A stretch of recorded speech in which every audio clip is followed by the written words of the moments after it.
Hey guys, it's Brennan the Paleo Dude, and welcome back to another Jurassic World comparison video.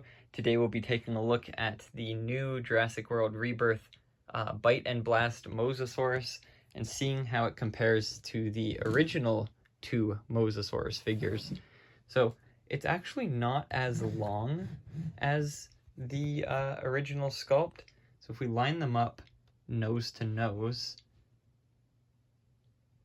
tail tips don't line up. I think even when you straighten the tail out, it's still just a bit shorter, but nonetheless, the figure looks phenomenal. I think the head is also just a tad bit smaller than the original Mosasaurus, but already the lips covering the teeth are a huge improvement and makes it look 1,000 times better. And I love the details on the face and the eye. It really makes it stand out, and it gives me that Mosasaurus vibe.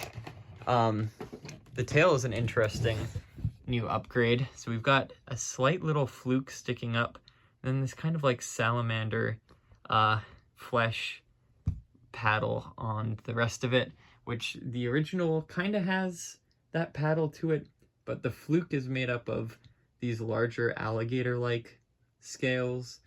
Same with the darker variant, which does have tail articulation, so you can paddle it back and forth. Speaking of paddles, the original Mosasaurus figures have these kind of thicker scales on paddles or flippers, but the newer one kind of has these scratch marks and almost like a barnacle pattern, or like large scales just dotted around. The rest of the body has these larger, thicker ones, but they're very sparse here and there. The originals sport this alligator-like armor all the way down, so there's a huge texture difference. I do like this smoother Mosasaurus a lot more. And the teeth, oh my god, the teeth. So the new Bite and Blast has these beautiful rubber teeth, which allow them to be way sharper than the originals. They don't have to worry about scuffing, paint damage at all, and they can have them nice and sharp without them hurting if they bite anyone. And the pterygoid teeth, that extra set of jaws on the top inside skull, those are painted. No wait, they're not painted in these guys. So you can see they just gloss them over with the paint inside the jaw, but they're kind of sculpted in there. I'm having a hard time opening this guy's mouth, but you can see them in there. They're pink. Where on the Bite and Blast, oh my goodness, they're their own separate rubbery plastic, and they definitely stick out. I love that. That is fantastic. So they went the extra mile with the teeth for sure. It comes with a fun action feature where you can put small dinosaurs in the throat and then it shoots them out like a cannon. I think that's really fun. Probably one of Mattel's best action features. I don't know if it's going to be in the movie. It seems like it's too specific not to be, but you can launch them out. Love that. And it also doubles as just a normal biting action feature.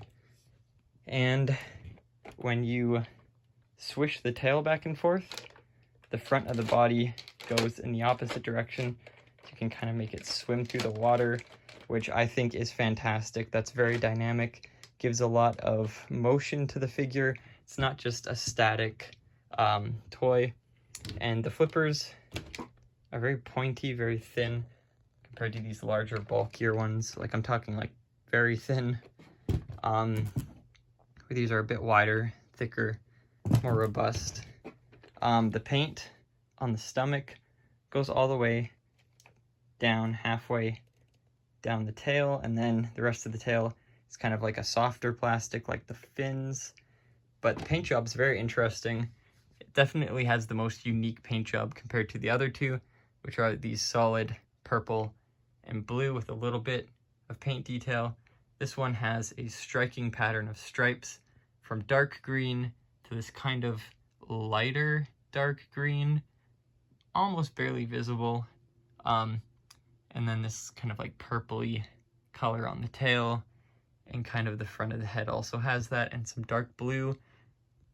Even has some paint on the fins, which is really nice. So overall, the paint details kind of wrap up this figure to be far superior than the originals. And I just prefer less alligator scaling and armor. It feels more like an actual mosasaur would. I mean, minus those big bumps on the back and the weird tail, but nonetheless, the head sculpt is fantastic. It's a little thick, it's a little fat looking, but I think that adds to the mosasaur's bulk and heaviness, which they've been doing with other figures like the T-Rex, really bulking them out. So it is fantastic, and at such a cheap price point of like 50 bucks Canadian, this will probably be around 35 American, if not 40, but well worth it. Definitely worth buying. The figure is just phenomenal, and I can't get over those pterygoid teeth. Those are just beautiful. Same with the rest of the teeth, the normal teeth as well. Just so much better than these nubs. Very dull, painted nubs. So yeah, definitely check out your local Walmarts. See if they have stocked it yet. I have done a few toy hunt videos where I found 2 or 3 more stores that had these guys on the shelves. So they're definitely coming out this week. And definitely check out my previous videos. It's like 3 in the morning. I really have to get these videos out before my big road trip tomorrow. So I'll be uploading these throughout the week. And I think my last one is Lycanops. So be sure to check out my previous videos and stay tuned for the Lycanops comparison and whatever that guy's name was again. Okay, see you all in the next one. Bye-bye.